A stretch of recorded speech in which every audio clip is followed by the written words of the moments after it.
Three, two, one, go. Welcome back, everybody, to the Triad of the Force podcast, a podcast from three Puerto Rican friends coming together to do deep dives into Star Wars and other nerd-related media. This is season 2, episode 14, and today we have a fantastic guest with us, Mark from Pink Milk. Welcome. Welcome. Hello. It's been a long time Yes. coming. I remember when 2021 started officially. We had sent Mark a message to come join the Triad for a guesting spot, and we were all very excited. But then we kind of got lost in scheduling, and it took a while. But finally, we have you on the show, and we're so happy and excited that you're with us. So welcome. Oh, thank you. No, I'm very happy to be here. You folks have been busy. It's great. I'm happy for you. It's been a couple of weeks. Within everything, work and pandemics and podcasting, and then also having to tweet. It has been a couple of weeks for us. Tweeting is its own job. It totally is. Yeah. Twitter manager. Who knew that tweeting would be hard, man? I thought you just like put what you thought out there, and people would just like it. No, you have to be clever. Yes. No, the amount of thought. The amount of thought, and you think you're like, this is going to be the best tweet ever, and then it falls flat on his face, and you're like, okay, right. Never mind. Patting yourself on the back for one, and it's like, yeah, here we go, 100 likes, and it's like, no. And then the one you just had no idea that was gonna be. You just like pull it out. Yes, no, That's totally. The one that, Yeah. The one has that like hits. a typo in it or something. Yeah. That's the one. That, half the time I just want to use the little potato head Toy Story tweet, and it just says, "You uncultured swine." Yeah. Very much so. Mm-hmm. But no, it's fun though. I mean, you just gotta make the most of it. Twitter is so much fun because I get to interact with folks like you, other people. I've always loved interacting with people that are far away from me, like via pen pal, back when we used to send letters, and then when the internet came along and you were able to interact with people in even farther places and just connect with them, and then video and everything came around. I mean, it just, to me, I was always headed this way. So this is great. I love it. And you've got a rather large Twitter following, so you're pretty much a celebrity on the Star Wars community. I've been lucky enough to be able to meet people that introduced me to even like other podcasts and other people. So it just kind of happened, especially after Chicago Celebration. It totally blew up. I mean, because that was a great experience. I'm never going to forget that. That's been my favorite con that I've ever been to. That's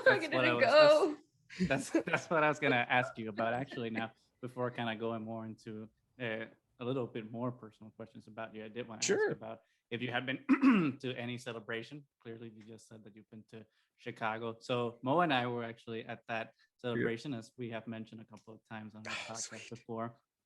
And I remember that we had like a goal in mind when we went to this celebration, which was basically to do everything that we didn't do in Star Wars in Orlando. Celebration Orlando. Because all three of us were in Orlando. And like we had a very different mindset when we went to Orlando, and we were like, okay, we're too cool for school. So we can, it's like we like Star Wars, but we're the cool kids. It's like And we kind of much like I mean, we're friendly, but we're pretty shy about like just going out and meeting like people we don't know. So we didn't really get to like make too many new friends while we were out in Orlando. So when we were in Chicago, we were like, okay, let's try to be a little different, and we succeeded in being a little different. We still just a smidge. So we went to a couple of the post-celebration activities and tried to speak to more people at the convention per se. So we did get to meet some people. Obviously, at the time, we did not have the podcast, so we didn't have any connective tissue, so to speak, of how to spread out and start meeting people. So why don't you tell us about how the experience was for you in terms of going into Chicago and then networking right with the community of fans? Yeah. So when my first Star Wars convention was Anaheim, and that was fun, but I didn't know anybody. Like, I knew a couple of people, so I was able to interact when I went there and everything. And I did not get to network with people. Like, again, it's like you didn't think about that, right? You're just kind of focused on being there, going to the panels, buying a lot of stuff you don't need, you know, all that good stuff. Yeah. But, right. And then when Chicago rolled around, like I had started to meet more people online, and so, you know, I get there and I start interacting with some friends, and then they connect me with other people. And then at one point, you know, where the big X-Wing fighter was out there on the floor, right? Yep. The podcasters all happened to meet in this one area, and I happened to end up meeting with them. And the next thing I know, I'm surrounded by all these people that I interact with online that I hadn't met in person yet. And it was surreal because, you know, it was just cool talking with them. I didn't even know where to begin, right? And then we went to Steele's event at the brewery later that weekend. And that, I mean, again, just meeting all these people, being surrounded by people that you interact with just online. And it's all so real all of a sudden, you know, and you meet somebody, and sometimes you already connect with them online, and you meet them in person, it's even more so, you know, and you're like, God, this is why I interact so well with this person, right? And so, yeah, all those friendships from there have just grown and grown and grown. And then being a guest on podcasts and just getting out. And then, of course, you know, hooking up with Pink Milk, everything has changed so much since then. So by the time we get to the next celebration, I can't even imagine what it's going to be like. Yeah, it's going to be fantastic, because I'm so looking forward to hanging out with so many of these people that I've already met, and some of the ones that I've started to get to know along the way. So you would say that Celebration Chicago was in some sense kind of a renaissance for Star Wars podcasting? Oh yeah, I mean, I think every one of them is in that sense, because I mean, like I said, the panels are fantastic. You know, getting all the toys and the merch, that's so cool too. But for me now, it's the friendships and everything, and just getting to hang out with the people, you know, that I talk with online every day. And just spending time with them and making those new memories that are a big pull for me now. So I cannot wait for Anaheim. I mean, and you know, and after the lockdown and everything that's happened, it's going to be super emotional. So I can't wait. Yeah. It will. So yeah, I'm so looking forward to it. But let's roll back the clock a little bit now. We were talking about Celebration Chicago, which was obviously, now I think it's been 2 years since that. Time flies. Let's go a little further back and talk a little bit about you. Why don't you tell us a little bit about yourself, what your background is like, what tell us who Mark is. All right. Well, me. All right. So, I mean, I was born in the SF Bay Area, in San Francisco, actually. And I've lived in San Jose, California for most of my life now, but now I'm moving back to SF. So I'm going back home soon. It's going to be great. And ever since I was a kid, I mean, I've just been into geeky things. And my mom introduced me to all that, I should add. She introduced me to Star Wars. She introduced me to Star Blazers, you know, all that good stuff that like formed me as the geek that I am. So I look to her, you know, the apple does not fall far from the tree. And she's just like the one who guided me in my geeky journey. And I took it from there. That's awesome. Yeah, I love it. And she always, I take her to all the Star Wars movies, by the way. When a new one comes out, she's got to be there with me. So I always make sure she goes with me. And my family is originally from Guatemala. So they all moved to the East Coast and then started moving to SF. And then we all got concentrated into SF at some point, you know. So that's, you know, where my family comes from. But I also have some Salvadorian family, because, you know, family members have married into other families. And so our it keeps growing and growing, you know. But yeah, as far as my journey, I mean, I've always been, Star Wars is just always been a huge part of my life. I mean, it's just like I look back to like when I first saw the movie, and I was just like, this is incredible. And then Empire came around, and I'm a little older, and I was like, this is fantastic, you know. And then I was a lot more aware by the time I got the Jedi, to where I was like, this is the greatest thing ever. It's like nothing's ever going to be better than this, you know. And that's the way it stayed in my mind, you know. You know, it's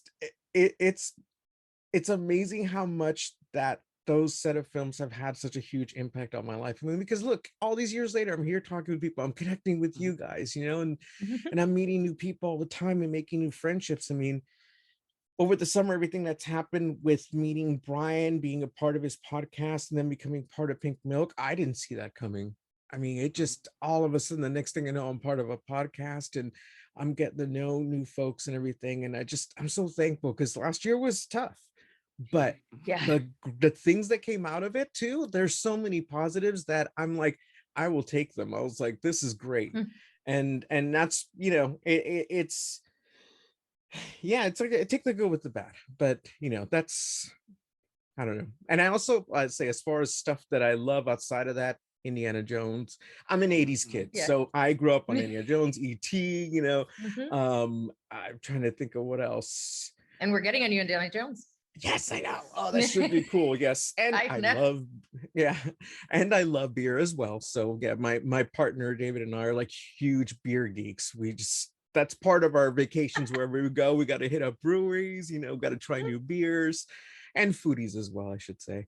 But yeah, it's definitely fun to check your Facebook or Twitter and see all your check-ins for all the breweries. And it's like, oh man, what am I doing with my life?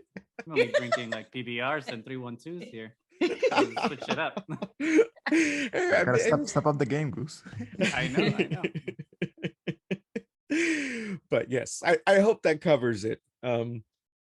But yeah, I like I said, I love interacting with folks online and getting to meet new people and just have new experiences, because like there's so much out there and there's so much content to like take in. I mean, with the MCU movies too, it's like when we don't have Star Wars, it's like there's the MCU, right? Yeah. And it's like, it's so cool to like, we're like, okay, we take a little break from Star Wars and let that stew for a bit and we'll come back to it. But then these are the, these great content that we're getting on TV, because luckily everything got transferred over to the digital. Like we're seeing it on TV now, because it happened at the right time, because otherwise I think we would all be super bored. Yeah, absolutely. Yeah. You mentioned Pink Milk, though. For people who listen to us or watch us on YouTube, they know that we've had Brian on the show before, and he talked about Pink Milk, obviously. So before you getting recruited, so to speak, right, to be on Pink Milk with your other co-hosts, were you part of any podcasts, or were you active listening to podcasts? What was your involvement in that community before Pink Milk came up? So about 10 years before that all happened, I used to be connected with this group of podcasters from the UK, and we had gotten to know each other online and became friends. I ended up meeting them in person. We had a big meetup in the UK at one point in London. That was fantastic. Really cool. So it was the best. And from those podcasts stemmed off all the people that were listeners. They started making their own podcast, which included myself and my friend Mindy. We ended up making a movie review podcast called The Devil and Miss Mindy, right? Because my online name is El Diablito, so that's what we went with, right? And we did that for a long while until we just got too busy and we couldn't do it anymore. But aside from that, I would guest on podcasts and everything, and so that after that ended, I'd been primarily just guesting. And it wasn't until Brian asked me to become part of the roundtables last summer for The Mandalorian that, he said, well, we're a queer podcast, we'd love for you to come on. And I thought, oh, this is something new, because I never thought about having myself and my identity and who I am and putting it all out there like that. This is, wow. Like I was almost apprehensive at first. It's like, do you want to share that much about myself? And I was like, why not? It's like, what are you afraid of? What are you scared of? Just do it. And I did. I took the leap and I got to meet some fantastic people. And then shortly after that, Brian hits me up again and says, hey, we're starting this other branch of like Pink Milk on Friday nights, and we want to do a live stream. How would you feel about that? And again, there was an apprehensiveness, because I'm like, I'm going to be on video. I'm like, live. Okay. I was like, are you kidding? And I'm like, again, I was like, just do it. Get out of that comfort zone, just do it. And it's been one of the best decisions that I've made in my life, because I get to interact with Brian and Emma every Friday night, and we get to talk Star Wars, and we get to be ourselves. And it's great. I'm so thankful to the both of them to be able to have that opportunity to express myself every Friday night and just hang out with them and talk with all the great people that come and say hi in the chat as well too, So it's like I said, this whole last year's been a whole bunch of new experiences I did not see coming, but I'm so thankful for them. No, and I've been on those live streams on the chat, and you guys have like a super positive and uplifting community. So it's a really fun space you guys have over at Pink Milk. So congratulations on that. I mean, that's always Thank you. a great thing to have. You know, because what's the point of any group or fandom if it's not going to be positive and uplifting? Yes. There's no point in my mind, anyway. But Brian, Emma, and yourself, you guys didn't know each other before the podcast? No. We literally over the round table, because they had started off as a big group. It was a big group of people, but little by little, people and their commitments, had to start like kind of like bowing out. And so it ended up being this tight knit little group. Like Hope was part of that initial group as well too. And Mark Marquis was also on there as well. And so Mark, actually, I had met in person in Chicago. So I knew him from, before already. So it was cool to interact with him there. But yeah, it just, we just clicked. It's just one of those things that, when you meet somebody, you automatically feel so comfortable around them and you're able to just share yourself, because literally what happened on the Mandalorian roundtable was we got to talk Star Wars. We got to do a deep dive, but then it was also a deep dive of ourselves and what we shared, and putting ourselves out there the way we did. It created this little cool little bubble of magic that I was so surprised. I didn't think it would happen that way. And even Brian too was like, this is great. I can't believe this has turned out this way. And so we just took that and, kept going with it with the show. And so, and then obviously, through Brian and his husband, they do their own show earlier in the week. They usually put it out on Wednesdays. And it's great to hear them too, because it's like with Tom not being the biggest Star Wars fan, he's a fan, but he's just a casual, which I hate using that word, but it's he just, it's cool to get that perspective, because obviously folks like us, we take it all very seriously. It's like yeah, we do. It's in our blood. But it's so nice to get the perspective of like somebody who's just like a step away from it and sees it all from the outside, because like my partner tells me too, and he goes, oh, I may like Star Wars, and he goes, but I hadn't realized how much somebody could love a series of movies or everything that Star Wars is until he met me and the way I love it. So it's funny because I don't think of myself that way. This is how I simply am. I've been this way since I was a kid. And so for somebody from the outside to see me and say like, well, we can tell you love Star Wars a lot. I mean, you walk into my office at work, you can tell you love Star Wars a lot. So like everything's there. Like, yes, not say I do not know about Star Wars. Not it's subtle always at good all. to be surrounded by people that make you feel comfortable and just going out and just loving what you love. But for people, I mean, I think most of the people that listen to us / watch us know that Pink Milk is a big friend of the show. But for the people who don't know or aren't familiar with Pink Milk, why don't you give us a rundown of what is Pink Milk and what is like your goal as a podcast? So I'll speak, I'll channel Brian here. We are a podcast where we talk Star Wars queerly. And again, that the freedom to be able to do that, because when I was a kid, and obviously I hadn't come out yet, even though I love Star Wars, I didn't think about any of that, and how my identity as a queer person, how that would all connect via Star Wars and connecting with other queer fans and everything. And to be able to have that space to be able to come and share yourself and just be yourself and not have to worry about it, with, feeling like you can't be open about certain things. I didn't know I needed it in my life until it came along. And then I was like, this is pretty fantastic. It's like, I can't believe I get to do this, with other people, like-minded people that are open every week now. And we want people to be able to see that, because it's an inviting environment to come and share yourself and be yourself. And and it's all stems from what Brian has created, because he and what Tom started is what got us to this point. And so I just, like I said, I'm super thankful because even if I wasn't on the show, just to be able to have that outlet is a big deal. And again, a lot of times we don't think about the representation as we're growing up until we start getting out, and we might feel a little removed from everything. Mm-hmm. I was like, I can't really talk to anybody about this. It's like, oh, I thought that particular character was cute, or I ship these particular people, but I can't talk with these people about it, and to have that outlet again is, I fully appreciate it, and not just as a person who's involved in it, but just for the fact that it's out there, because it's like I hope other people know that they can come in and discuss that with us, and hopefully be a guest if they want to on there, and bring a new perspective, because that's the other thing too. Em and Brian and we just leave the door open to how people might interpret it, because sometimes we're not going to see it a certain way. Well, Em might, because Em is all knowing. But just to be able to bring a perspective to us that we may not have been able to take in when watching these movies, and those two have done it to me already.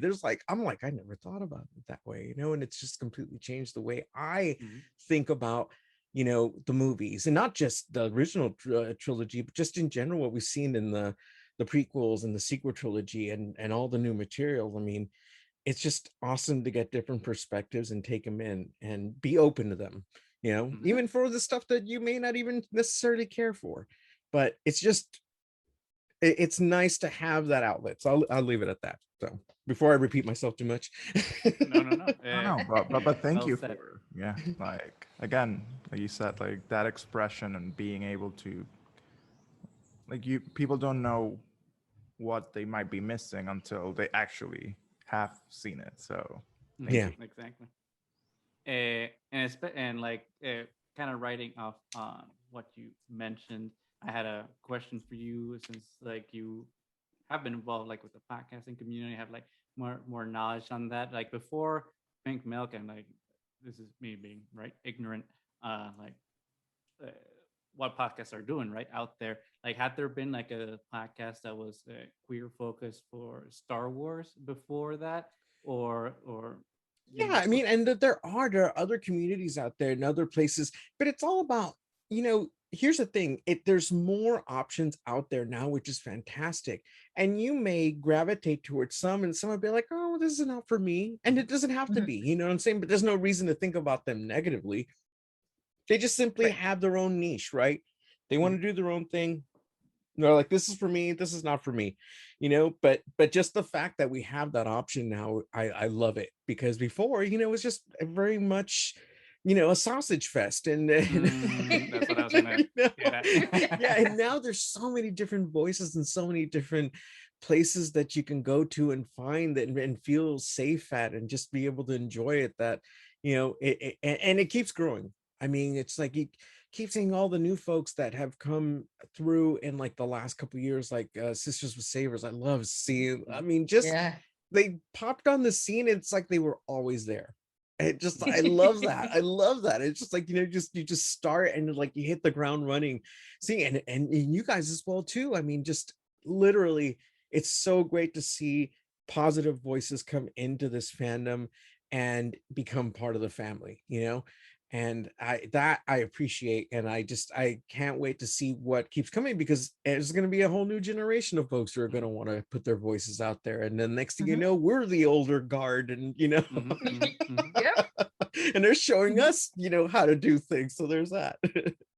Right, because my question stems from basically what you're talking about, which is, for the longest time, and even I think that to this day, for those who might not be as as into the Star Wars fandom community as some of us might be, it would still appear to be a community that's mainly dominated by male white cis guys.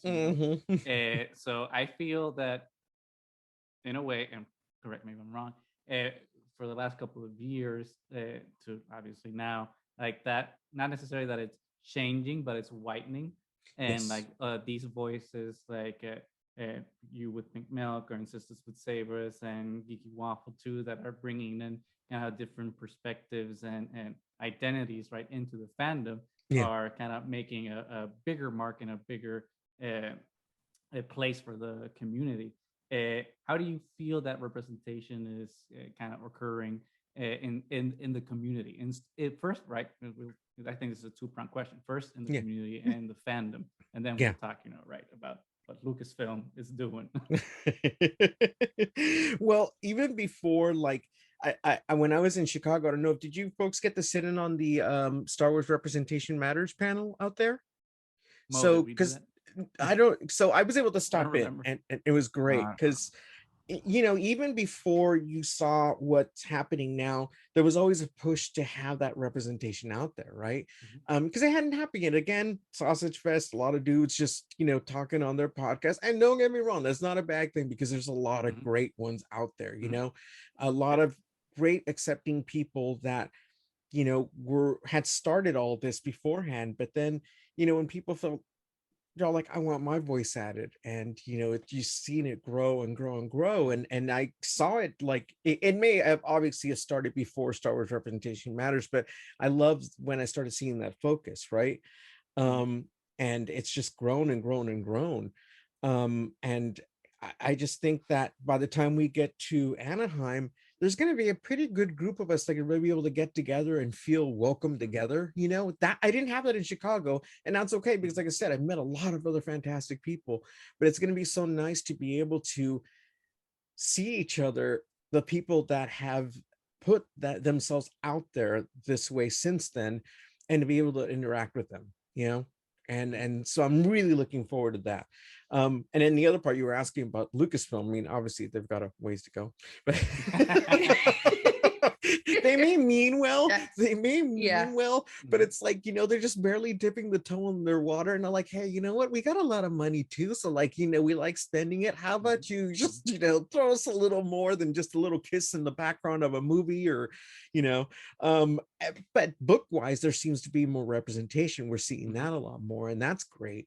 But again, you want to see these characters interact, and unfortunately, like with like Poe and Finn, what happened there, which we would have all loved to have seen, it didn't happen the way it did, unfortunately. Hopefully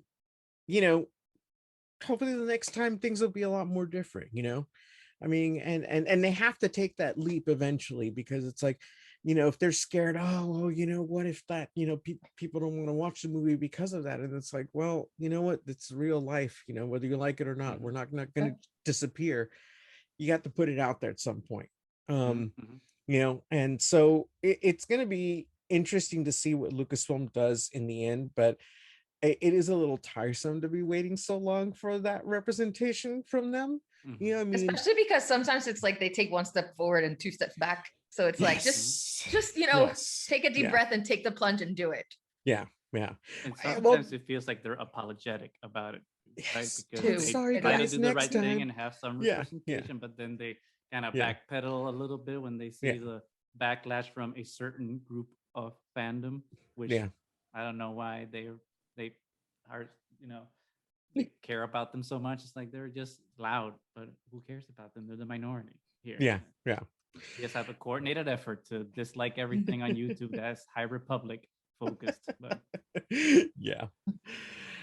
and so you're seeing it. I mean, like, what was this last year where we got to see Justice on that one segment? I don't know if you saw that segment with the person named Justice and their cosplay and everything. It was fantastic. It was like the first time I see such a high profile queer person on, in one of their videos, and I was like, this is really cool.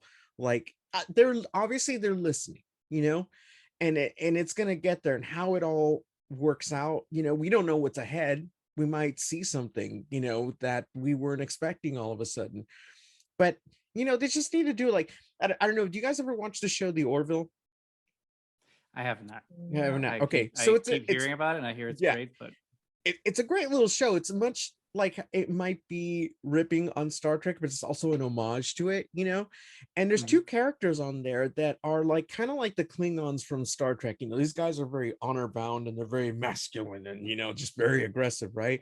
And they have these two male characters that are supposed to be like that, and they're partners. And the way that it was incorporated in, and the way it happened, I was just like taken aback, because it's like, it didn't even feel like forced, and I understand when sometimes it does feel forced. I'm not gonna lie that it feels that way, but with these guys, I was just like, this is great. The interaction is there, the way they care about each other. And then they had one episode where they have a baby and they're on their planet. It's like they get switched from like being, I want to say, from female to male at some point, and there was a big discussion between them too as to whether they wanted to do this to their child or not.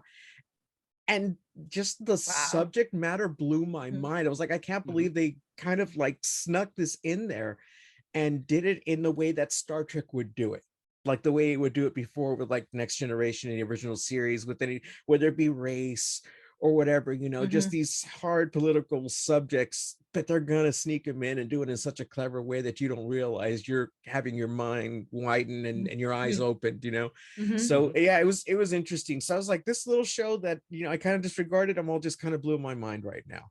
And that's what I want to see in Star Wars. It's like, challenge us, show us something that expands people's minds without them feeling like they're being force-fed these things, because it simply is. We simply are on this planet existing, and that's the way it should be in Star Wars, and so I think the sooner they kind of wise up and realize that, the easier it's going to be them to incorporate queer people into Star Wars. So agreed. I mean, if Star Trek has been able to do it organically since the beginning, so to speak, there's no reason why. But I think that's a good point. It not only goes to what's represented, it goes all the way to the writing and the way things are developed from the beginning. Like it's not just like a slap in the end, like, oh, let's just slap these characters that are different. Yeah, exactly. Without any like thought on the writing and what the background story is gonna be like. So yeah, that's the good challenge. Like make it compelling. I did have like one other one, I think, to kind of wrap up more of like the getting to know you segment, right? And it's we're gonna keep discussing, right, since we're right on this topic of fandom and representation. Another thing that I wanted to get your opinion on in terms of the community, fandom, and then in terms of like our identities. Like obviously we had Triad the Force, all three of us are Puerto Rican, so one of our not the main focus, obviously our main focus is to discuss our nerd whimsies and Star Wars and pop culture and whatnot, but our Puerto Ricanness is it's ingrained in us, right? So we always in a way try to have that seep through into what we're talking about, and like not have it be the main focus of our show or our tweets or whatever, but also try to keep that in the discourse, because it's something that identify us. So we want to try to do public service announcements, so to speak, into like what's happening and like some sort of issues and whatnot. I feel a lot of podcasts also do that in terms of what their goals and things that they want to have represented and shown projected out there. But do you feel that in a way there are some voices, especially like in the communities that we are in, that aren't highlighted as much as other voices? And when I say that, like I very specifically mean like Hispanic and Latinx, Latine, whatever we want to call them. If like that segment of the community isn't as listened to, or their voices aren't augmented as much as other voices in the fandom, what do you feel? How do you feel about that?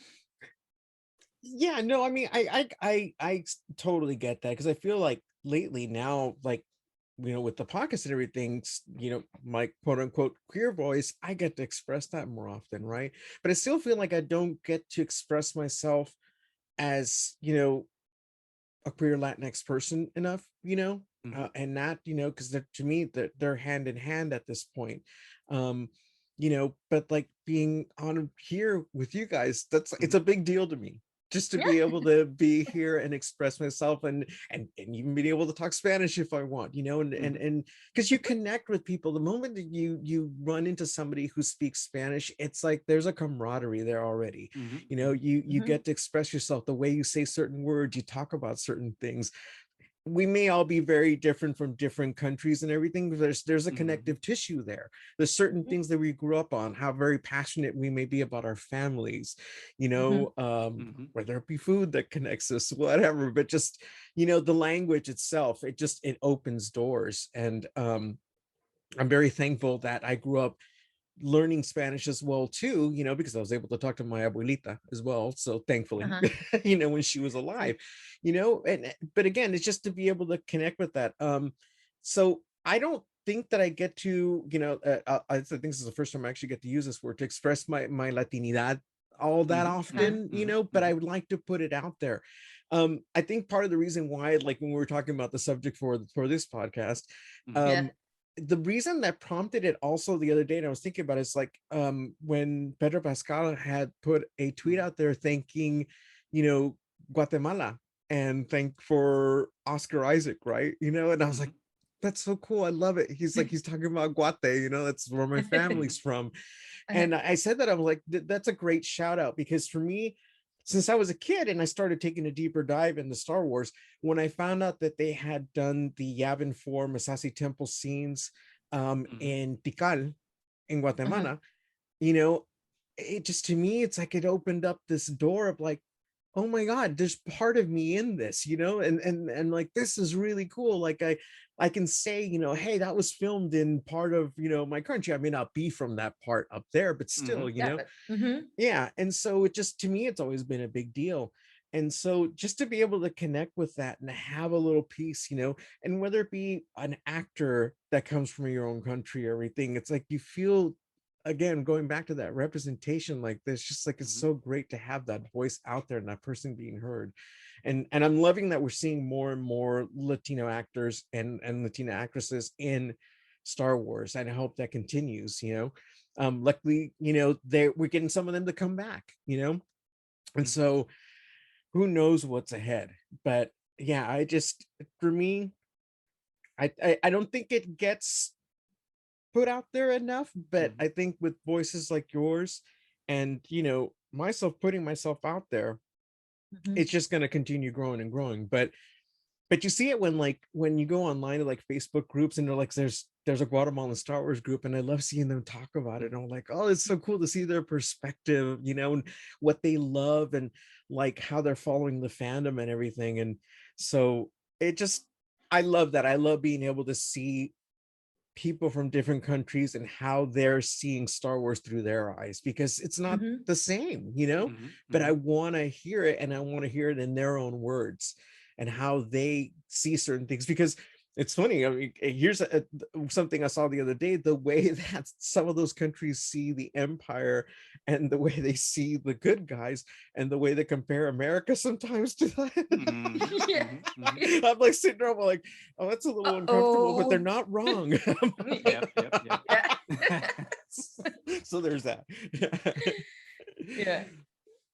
I mean, I think you hit the the nail on the head with your interpretation of it, because I mean, at least personally, I feel like that's kind of I'm gonna say a wall, even though that might not be the right material, right? Maybe it's a little softer than but at least like something that I feel like we as a podcast have struggled with a little bit in terms of like having our voice amplified out there, and is that as opposed to like other, Natalie and I were talking about this before you jumped in, but most of our listeners / viewers are, left leaning and not, full liberal and whatnot. And something that I think that is very interesting is that they're always into magnifying and amplifying voices that suit a narrative. And I think that's great. Don't get me wrong.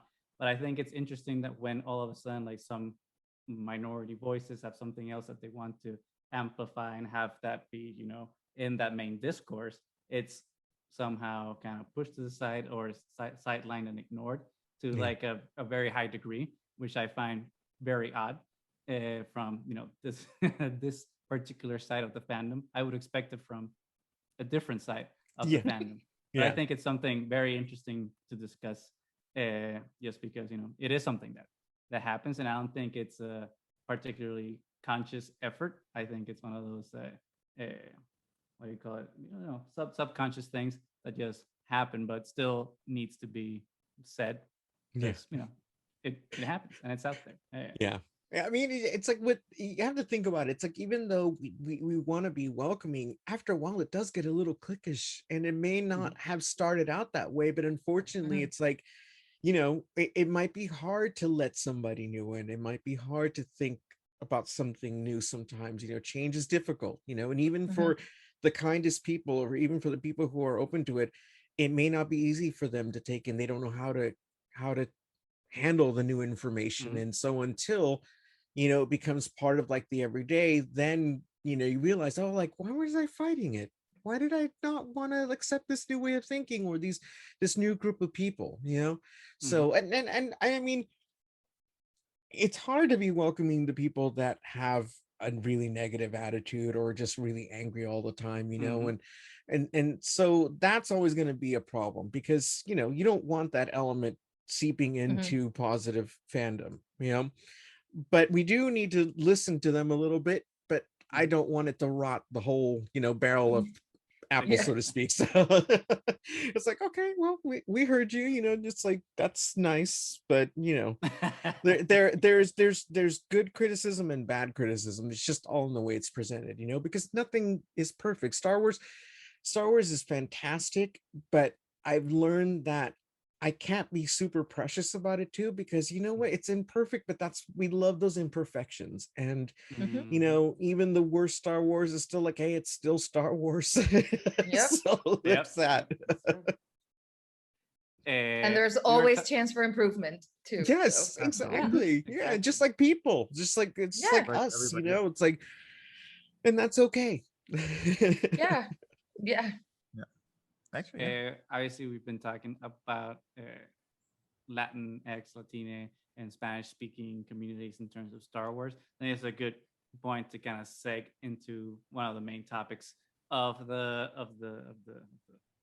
day, and it was aptly titled here "Estar Guars." When it was we were going to discuss, right, the impact of Star Wars in the Spanish-speaking community, which I thought was an interesting topic to discuss, because I remember when Mo and I were discussing like what should our podcast be. One of the main discussions in those days of yonder was should it be in Spanish or should it be in like English? a year and a half ago?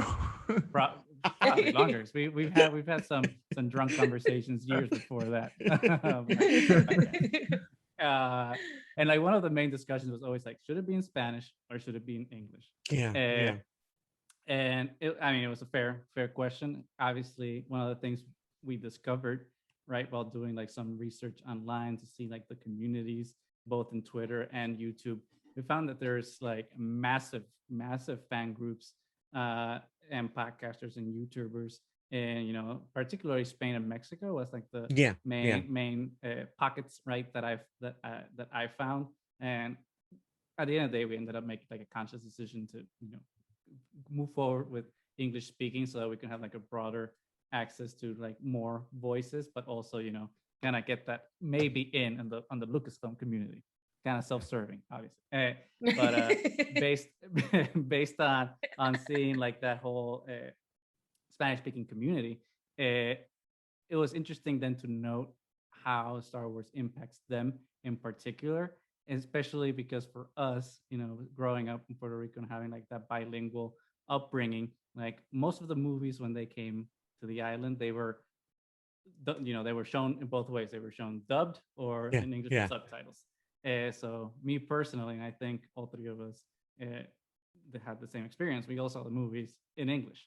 So we had that, not barrier, but that our experience with them in terms of like how it impacted us in terms of a language barrier didn't really happen. So I was wondering, like, you told me you read some stuff about it. So what was your experience with that, or what did you read on it? So it's just funny because I think I try to take a deeper dive into the subject, but there's not enough out there. I was like, I wish there was like a definitive like book about like the impact of it, right? And like the different names of the movies in different countries. but I only found like very surface level stuff, which is unfortunate, right? Yeah. So thankfully some other stuff came up because I was like, oh, this is embarrassing. I brought up this subject and there's not even enough to be able to talk about, but obviously we have found plenty to talk about. But to me, I think when I started noticing the big difference in how other people in other countries took this in, Spanish speaking countries, were when I was a kid, my cousins from Guatemala came to visit, right? They came, you know, it was around the time of my birthday, and I remember them singing Las Mañanitas outside my window when it was my birthday morning. So I was like, I'm never going to forget that, right? But I remember we connected talking about Star Wars and hearing them talk about the different characters and the way they saw it and everything. And the same magic that, you know, that made me love it, they saw that too, and I was like, this is so cool. We can talk about this subject. It's like our lives are so different, but we get to connect with this particular subject, and it was great, you know. And yeah, it's like you were saying, it's like for them, they would have seen it dubbed, you know. I'm sure, or subtitled. I'm trying to remember, do they do subtitled versions in if it's in English, it'll be in subtitles, or do they just dub it completely? I guess it's like the two ways that you see it, right? Back in the day, like they don't do this anymore as often. But like back in the day when I was growing up, they would have like two showings, like the Spanish dubbed and then the English with Spanish subtitles. Wow. But only for like big films though, like not, it was like for blockbusters and stuff. The other ones, they were just, but to this day, every single film shown in theaters has subtitles, unless it's like in one of those like fine arts, like artsy style. But those are probably in another language anyway, so they'll probably end up being subbed. So and then if you think about it, if they're dubbed, they just like that, I mean, that is like a whole subject onto its own. You think about all the actors that lent their voices to do these dub versions, you know. It's like I would love to see the impact that had in those countries when it hit, you know, because it's like it must be interesting to see the English version, you know, but then there's this the Spanish inflection and like the way things are said and everything, and how different is a scene interpreted when it's in this particular language. I mean, those are the things that fascinate me, and that it fascinates me just in general, just when I see German movies, French movies, you know, even movies from Spain, because obviously the Castellano Spanish is so different. It's so different, formal. It's so formal, but it's so formal in the way that when they joke and say dirty things, it's funnier. At least it's always been for me. Because it sounds like so uptight, and then it's they're so serious about it. It's like, what? And they say something, and it's funny because they'll do it in such a way where like the words that come out, and you're like, I can't believe that those string of words just came out and they did it with such class. It's like, yeah, you're right. Yeah. So yeah, those are the things that I find really super interesting, you know, that just the differences but ultimately, again, it's just, it all boils down to that magic that those movies put out there. That's universal, no matter what language it's in, you know, visually. And the themes, the music alone, music is that language that we all share together, no matter where we come from. And so that's beautiful. I love that so much, because you can talk about that piece of music and we'll know exactly, we'll see eye to eye on that particular piece that we love. And we don't need to completely understand each other to know that theme is one of the greatest themes in all of the series and so forth. But I think, and the scores are so good. Yeah, they're so good. That goes beyond any language barrier. Right? John Williams. I know. But you were mentioning something El maestro. About dubs that I found what interesting. I hadn't thought about anything. It's like, you have like the whole groups of people that grew up watching these movies where like Mark Hamill's voice is not his voice, it's right? Some different actor's voice. I think that's a really interesting perspective of looking at it, where and even, I mean, not necessarily Spanish speaking, but like other people in other countries that have their own dub versions grew up, you know, having different voices in their head for what these characters are supposed to sound like. Completely different to, like, you know, what most of us have been accustomed to listening to, which is mind-blowing. The closest thing to that I've ever had was Dragon Ball Z. I remember while I was in middle school and high school, I would watch Dragon Ball Z twice. It would be first like in local TV in Telemundo. Cherry. They had Chevy. We had Dragon Ball Z in Spanish. And then and that was right after I came from school. So I watched Dragon Ball Z in Spanish. And then after that, after I did my homework, Cartoon Network then had Dragon Ball Z in English. Sweet. So I would watch like Dragon Ball Z in 2 languages at the same time. Oh, that's so awesome. Yeah. And that's even before learning that Dragon Ball Z was actually in Japanese. Japanese, right? So you get a third way of taking it in. Yeah. Right. Oh, wow. Yeah.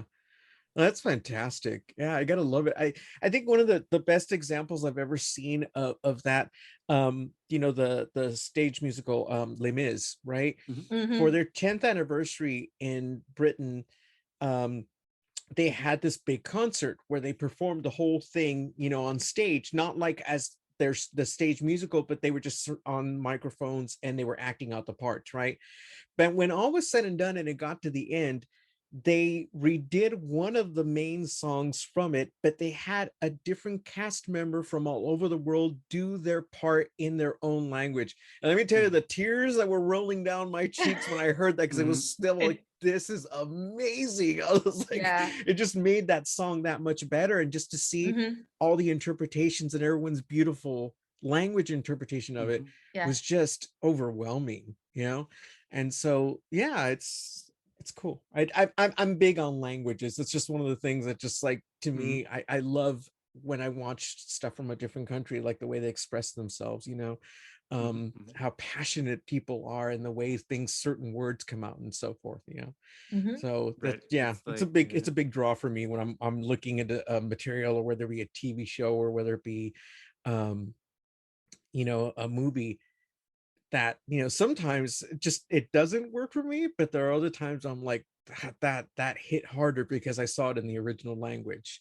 And that's just great. I think that reminded me of like, for some reason, Hercules, Go the Distance. Michael Bolton, which is like an amazing song by itself. In Spanish, you had Ricky Martin, which is like, everybody in Puerto Rico was like, that was huge here. It's huge. Oh my God. Ricky Martin was doing a Disney movie. And then we were the song is different. Like, the song is different. Better. It's better. Like it complements, because one is about, your journey, but the other is about love. Like it changes the whole perspective of. So it's, and that's when you see like, wait, like, are we better off maybe consuming our media in 2 different languages? Like, do we get something better out of it? I know I do. I mean, I'll watch. Yeah, go ahead. No, I was just gonna say that Mo reminded me of, speaking of translated songs, was Total Eclipse of the Heart. Oh, great song. Bonnie Tyler's song, yes. But there's the version in Spanish, which is the superior version, which is like Eclipse Total del Amor. It's like, oh crap. Wait, but who sings that version? I've never heard it. I will find out immediately, and I will rock your world. Oh my God. That's so awesome. Yeah, no, I love it. I mean, it's like when I'm watching certain TV shows, like who's it? Lisette, which the name sounds familiar. Okay, I'm gonna have to look that up. That's awesome. Like when I'm watching the films about Almodovar, right? I love having spent some time in Spain, learning the lingo, the way they talk, the way they express themselves. I was like, oh, I remember what that word means, or the way that, because it's formal, it's much more formal than what we're used to. But it's great to watch it, because I'll always watch it. It's in original language with the subtitles on, because the interpretations are not spot on, right? And so I love it, because I love hearing the original language. I'm like, oh, that's so different. Why would they not try to like translate that a little better? But again, it speaks to the film, because even those films that may get those subtitles that are not all that great, people end up loving the material so much, because you can just tell, when somebody's acting their rear off in a scene, and it still comes across just the way they handle themselves, especially with the almodramas. It's like, oh man, it's always there. So I was, because you said about the title translations, and the one that I will never get over is Home Alone, which in Spanish is Mi Pequeño Angelito. Oh my God. which is totally irony, right? Like the irony of it. It should have been Mi Pequeño Diablito instead, but agreed. There's some nothing comes to mind right now, but I know that there's some Spanish title translations that are just like, this makes zero sense to what this movie is about. Thankfully, the Star Wars titles, when they're translated, make sense. Like Ryan's t-shirt, like it's The Empire Strikes Back, El Imperio Contraataca. It's like just direct translation. That's great. Yeah. Like for some reason, I feel like the Star Wars movie titles translated to Spanish sound way more pulpy than they do in English. Because Attack of the Clones is El Ataque de los Clones. It's like, I don't know why it's like just a 1-to-1 translation, but it's still like way pulpier, which makes it like that much more fun, in my opinion. Yeah. The only one that's a little weak, I think, is Star Wars, which is La Guerra de las Galaxias. It's like, okay, wait. Yeah. Odd. I still like it, but not as catchy as Star Wars. No, totally. But it stays with the pulpy aspect of it. Yeah, true, but extremely pulpy. Guerra de las Galaxias. It feels like from its time too. It feels very 70s. Pulp. Oh yeah. Well, I mean, even the Millennium Falcon, it's like El Halcón Milenario. I know. It's like, what? No one called it that. Everyone just called it the Millennium Falcon. The best one is, though, and this helps with like humanizing the droids, Arturito. Yep. Like, exactly. Annie hates this though. It's not a number. Like right. Like little Arthur. That's his name. Exactly. I have a shirt that has him in silver on it, and it says Arturito on it because I just loved it when I saw it. I was like, I gotta get that. Well, I didn't even know that was a thing until like Oscar Isaac said it. And he was like, that was the one said with Arturito and blah blah. And I was like, what? That's a thing? Really? I had no idea.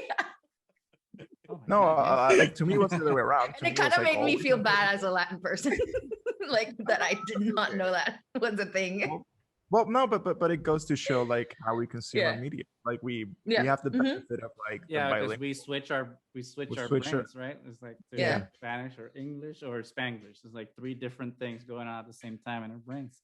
Well, I think they're like, and I probably have to look for like citing, but they're like there's like at least like 1 or 2 like psychology like articles on like how being bilingual in a way there's like slight character changes between your personalities, and like you can definitely like feel it depending on where you are and where you're living at, and it's interesting like how our brains almost like create different personas, and like while we consume the media, do we cater for those different personas as well? Like, or I don't know. I think it's fun. I always like kind of like what Nani said, like. You had the Spanish subtitles with the English movie going on, and it just opens your mind more because you're at the same time you're like, oh, translating you're working your inner nuggings a little bit and sometimes you're just like, that made no sense. That's not what that translates into. Who did the translations?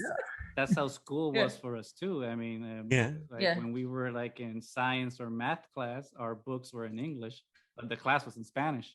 Oh my god! Our textbooks were in English, but the class was in Spanish. So like we're like doing both languages at the same time while we're learning. And then the tests were in English. Cool. Yep. That's actually pretty cool though, because then you get to know it in 2 different languages, and that goes a long way. I never even thought about that.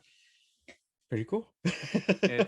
Puerto Rico is a weird place. I guess I would. Yes, but you have tostones. Come on, man. And mofongo, yes. Capurrias. We got all Capurria, bacalaíto. fritters. You guys I have a friend that he used to. I don't have access to this, please. I used to have a friend from college who would come to visit every year because he started recruiting, because I went to college in Boston, and he would come to Puerto Rico to recruit because he's originally from Mexico, and he comes to Puerto Rico to like recruit like Puerto Ricans to like and in other places to recruit Latinx people to go to college. And every time he came to Puerto Rico, he would have mofongo at least once a day. Every time. O sea, he would come and he was like, he was like in any shape and form. Like he would come and be like, what are the really good places for mofongo? Because I'm having mofongo once a day. Okay, I'll let you know. That's enough for he was committed the whole day. Yeah. Jesus Christ. God bless I hope he's still alive. Awesome. He is still alive. Hopefully it's like it just happens once a year, so it's like a He rare came to my event. wedding. Yeah. You could have met him, Goose, maybe. Maybe, but he we came were to my drunk at your wedding. so, I was just thinking everybody was. you could have like and for some reason when you were saying hope he's still alive, all I thought in my head was like you could have like a really cool punk band from PR called Death by Mofongo.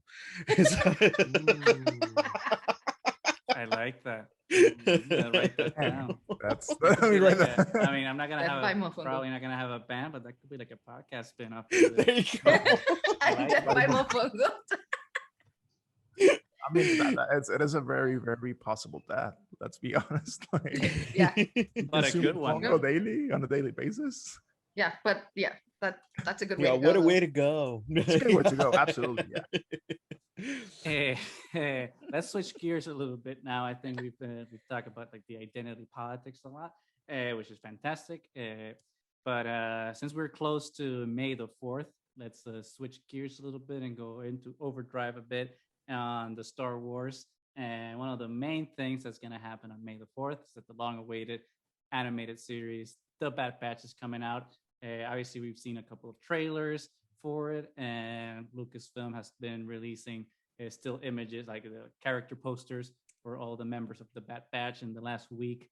Let's discuss like our expectations for the show a little bit. Like obviously the animation style is the same animation style of the Clone Wars, which leads some people to say that this is just like Clone Wars season 8. So let's talk about that for a minute. Mark, why don't we start with you since you're our guest? What are your thoughts on Bad Batch, where it's going, what might happen, or are you excited for it? All those good things. So we were talking about this on Pick Me Up the other night, and you know what we would like to see from the show. Obviously, how it connects to Order 66 is going to be great. You see that the Emperor's in there. We see Tarkin in there. How is Omega going to figure into all this?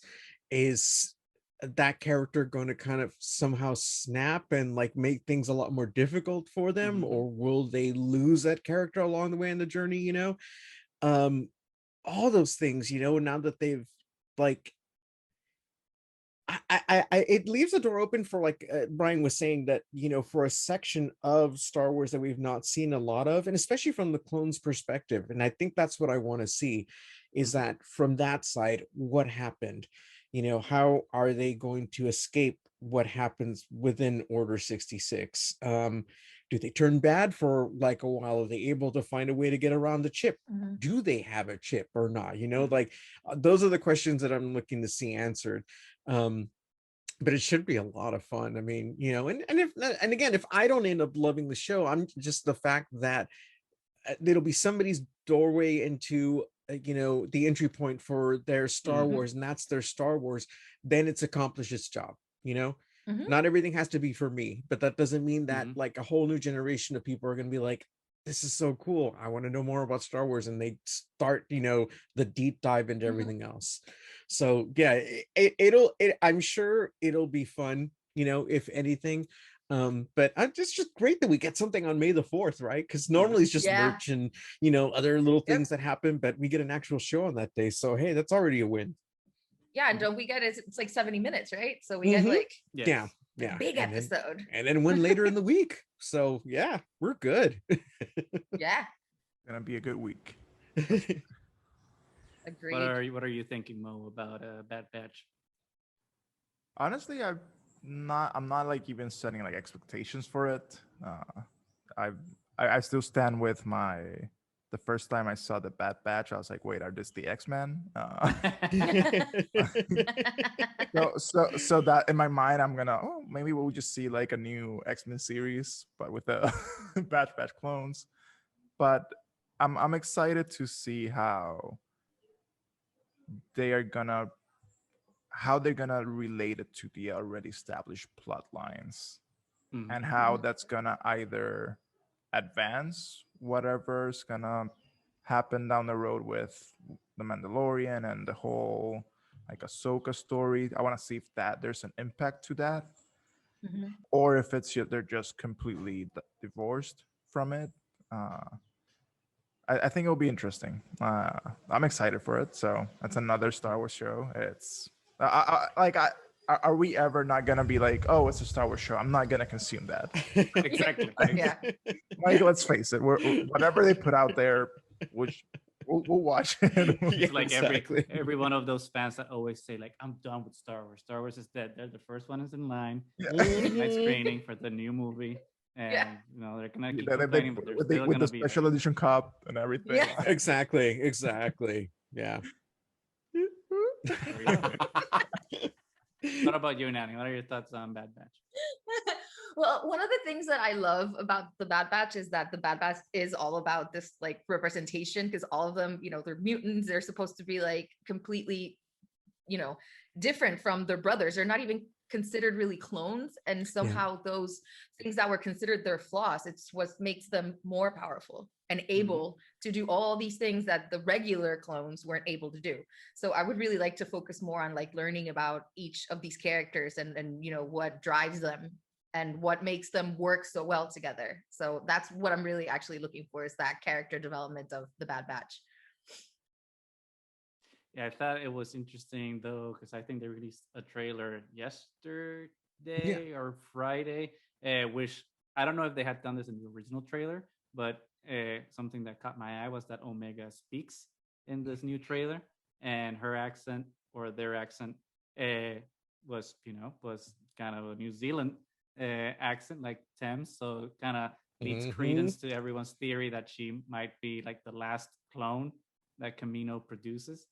So like I think that might be like interesting, especially going forward, with especially what you were saying, Mo, in terms of tie-ins with Mandalorian, because we already saw the vat full of clones in that one episode in season 2, and now we have Omega, who is like a clone. Well, it's not confirmed yet, but who seems to be a clone with blonde hair. So they're starting to look different from like all the base clones, and Fennec Shand's in the show too. So I don't know. There's gonna be like some sort of a synergy with everything, which like I'm like on board but also off board with, because I think Star Wars it's not like the MCU, right, where it's like everything's on Earth, so all the stories are easier to interconnect in terms of like a larger narrative. But Star Wars is such a big galaxy that I'm like, we can go into like have stories live independently. Not everything needs to connect. I mean, I'm all for it if it connects in an organic and makes sense for the story. So we'll see. I mean, and I do dig the animation style for Clone Wars. I know Natalie was not a fan. It grew on me. It took me a while. I know. That's something that I've always found interesting. People that were like apprehensive about the animation style, because even since day one, I was like, oh yeah, this is a real cool animation style. For Clone Wars when it first came out from the movie, I agree. The movie was but the show, it's like, and that's why it was hard for me at first with the show, but then like as it went on, I was like, but this is Clone Wars now. This is the animation that you get with Clone Wars, and so it just became synonymous with it. And I didn't think about it, but for me, it was a little bit of a shock at the system at the beginning, because I was like, oh, this looks like those weird like TV shows where like, you can tell it was generated by a computer. And so, but once the movements became more fluid and they looked a little bit more human, it just all changed. Obviously they got a better budget, more money went into the series, and then it became the beautiful series that we all love now. And then especially by season 7, which is when we're introduced to the Bad Batch, like the animation had really like stepped it up a notch. And but I still actually, in animation, I still do prefer 2D over 3D animation. So that's just preferences. I think it's an interesting thing, because with Rebels, particularly for me, it kind of proved that if the story is good, it doesn't matter what it looks like.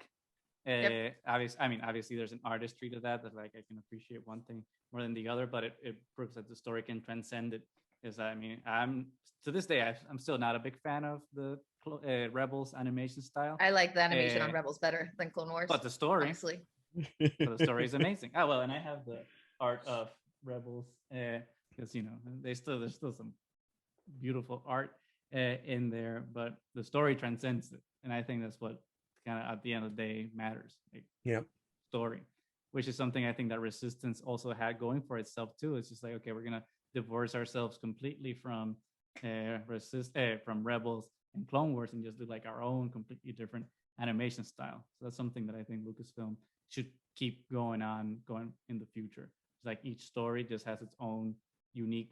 I mean, the animated stuff, it's live action, but the animated stuff just has its own look depending on like what story they're telling. It'd be cool if we had like something like the Animatrix animation at some point. Oh yes. Well, isn't that what Visions is supposed to be? That's why I'm so looking forward to Visions. Yeah, me too. Oh, and the fact that there's going to be different artists for each episode, so each episode is going to look completely different. I'm super looking forward to Visions. Yep, me too. which kind of in a way ties into like I think the final topic for the day. I think we had like a really good spirited conversation, but we're approaching the end. Is May the 4th. Obviously, as you were mentioning, Mark, May the 4th is kind of a fan holiday that like Lucasfilm wisely decided to kind of take corporately back for themselves. Yeah. Usually known for just merchandise, but sometimes they do release trailers and do special announcements for maybe a book or something. Do we think that since we didn't have Celebration last year, well, let me backtrack. Because we didn't have Celebration last year, I think that some of the things that they were planning to announce, they've kind of sprinkled it out through the year and thrown things out that were like, for example, like the Thrawn book or the Light of the Jedi exclusives. I think they were supposed to be like convention exclusives, and they just released them throughout the year. So do we think there was something that they've been saving off from Celebration or some other announcement point that they're like gonna shock us with and surprise us on May the 4th and just surprise us with maybe like a new project or a trailer for something that's ongoing? Yeah. I think, well, if we finally get some Kenobi stuff, it would be great, because it looks like it's starting to bubble up to the surface where we're like getting to the point where like, okay, we got people's attention, let's give them a little something, right? And I think the other thing that they should finally put a date on is the Lego Skywalker Saga game, because people have been waiting on that. It just keeps getting pushed back and pushed back. So hopefully that finally gets something new. But I mean, I don't know that there's too many. I mean, because we had so many like projects announced this last year during that one event that I was like, whoa, it's like that's a lot, right? But again, if they want to showcase some of those, like these are ready to like, we want you to see what's coming, but now you get a little bit more of a visual like teaser. Here you go. That would be great, you know, because why not on what's considered now Star Wars Navidad? So, you know, so let's do it. Give us some presents. Yes. Well, I mean, I feel like something is gonna happen. If you go on Disney Plus right now, they already have the banner for the banner. Yes. So, which is amazing, by the way. So here's hoping that there's some sort of announcement. You know, I do love that May the 4th has become such a huge thing, because before you would like post them randomly like May the 4th and nobody would get it. Like, what are you talking about? And now it's just become this like international huge thing where it's like Star Wars Navidad. Exactly. So, it totally is fantastic. I love it. Yeah. And one way or another, whatever happens, all it ends up being is that we end up spending money. Because there's gonna be goodies, there's gonna be new merch, there's gonna be all this stuff. They're like, I gotta put money aside for that now. It's like being a Star Wars fan is expensive. Totally. Yes. They know how to milk their products, that's for sure. Yeah. I mean, I don't know how some people keep saying that Star Wars is dead. It's like, have you seen all those Hasbro Black Series that keep coming out? Have you seen all the publishing efforts for the comics that still keep going into 3rd and 4th printings? You're gonna tell me it's dead? Come on. The Lego sets alone too. Those Lego are like, sets alone. I love those, and so it's like, oh man, I gotta put money aside for. Look, there's this. Oh, didn't you get the Millennium Falcon? Yes. Have you gotten it? I haven't. I still haven't opened it. Is it the big one, the huge one? The huge one. Oh my God. I'm so jealous. That thing is just amazing. If I had, well, I might have the room in the new place, but I was just like, here, I was like, I would never, you know, it's like, what am I going to do? Use it as like a table in the middle of the room? You know, it's like, yes. Why not? Centerpiece. Why? Right. The one big, I guess I try to like just keep my obsessive purchases to like some Black Series and books. but the one that I had to relent on was like that the Black Series Dark Saber. The minute I saw that one, I was like, that's beautiful. I might need that one. Have you gotten it yet or not? No, it comes out in October, I think. They're still haven't done production on it. But in terms of like things that I think would happen for May 4th, I don't think we'll get a trailer for Kenobi. I think I don't think they started filming yet. Actually, I think they're filming Cassian. We might get a production photo, maybe of like Ewan, like in the robes or something. There's been pictures already of him with the glorious beard. But I think it might be like video game announcements somehow. I get a feeling that they might either announce Fallen Order 2 or a Battlefront 3 for next gen consoles. So cool. I think that might be that. I mean, obviously I have no facts to back this up, but that's what my intuition tells me. That's going to be video game focused. Yes. And I still haven't been able to get my hands on a PS5. Nor I even stopped. It's like I'm gonna stop looking and I feel like our PS4 is like almost dying. It's like I don't want to buy another PS4. just get me the PS5. Mine's hanging in there, luckily, because like you get worried, it's like, the fan's turning on really loud. What's going on? It sounds like an airplane. Gasps, like what's happening? It knows that it's going to be replaced. So it's like, right. It knows that it's on its final hours. It's looking for attention. It's all vas a ver. You're taking me for granted. You're gonna miss me. Like what any Latin mom would say. Oh, we'll see what you do after I'm gone. No, totally. Oh my god. It's the mom curse. It totally is. It totally is. Is that one? And you'll understand when you have kids. Exactly. But with that, I don't know if anyone else had anything else to say to kind of wrap up our very lovely conversation here. I think it was fun. Yeah. Thank you. Thank you so much for coming on, Mark. No, thank you. I totally appreciate it. This is awesome. So with that, Natty, I think it's time to sign off. Well, let Mark say where we can find him. Right. Okay. All right. It's just like he felt like he was part of the Triad all of a sudden. All right. Well, you can find me on Twitter and Instagram at I am El Diablito. And on Friday nights with the Pink Milk After Dark crew, we're on at 7:30 Pacific time, and that'll be where you can find me, Brian, and Emma talking Star Wars queerly. Perfect. Make sure to check them out, and we'll definitely have links below on the podcast description as well as the YouTube description. So make sure to follow them as well. Smash that like thank button. you. Smash it. Thank you so much for coming on. This was super, super fun. I think we had really good conversation. To those of you that don't know about Pit Milk, go figure it out because they are fantastic. They have awesome content out there. If you want to check out our chat with Brian, we have a chat with Brian 2 from season 1. So some other good stuff. It's always good to get another perspective. And I think with that, we are Triad of the Force. You can find us on Twitter and YouTube and anywhere that podcast can be found. Just search Triad of the Force. We have awesome t-shirts and sometimes in other languages as well. So check those out too. And I think with that, we are going to try to release this on May the 4th. So happy May the 4th to everybody. Sweet. May the 4th be with you. Bye. Bye.